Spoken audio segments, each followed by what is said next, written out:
Ο Θεός που άργησε 5 λεπτά ήταν ένα μικρό αγόρι, ο Μανώλης, που είχε μια παράξενη συνήθεια.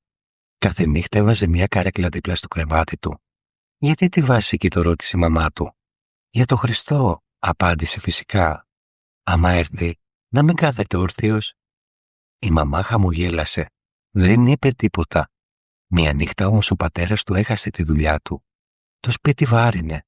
Σιωπή. Αγωνία. Ο Μανώλης κάθισε μπροστά στην άδεια καρέκλα. «Χριστέ μου, σήμερα άργησες. Σε περίμενα. Ξέρω ότι έχεις πολύ κόσμο, αλλά αν μπορείς, κοίτα λίγο κι εμάς». Την επόμενη μέρα ένας γείτονας χτύπησε την πόρτα. «Δεν ξέρω γιατί γειτόνισσα», είπε, «αλλά σκεφτόμουν τον άντρα σου. Στη δουλειά μας ψάχνουμε άνθρωπο. Αν μπορεί να περάσει». Ο πατέρας βρήκε εργασία. Το βράδυ ο Μανώλης κοίταξε την καρέκλα.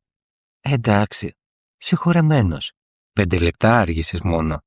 Και να σου πω κάτι. Όταν έρχεσαι, δεν σε βλέπω, αλλά καταλαβαίνω ότι πέρασες».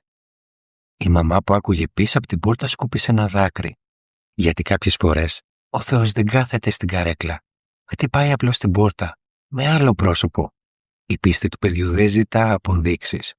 Απλώς κρατά μια καρέκλα πάντα έτοιμη.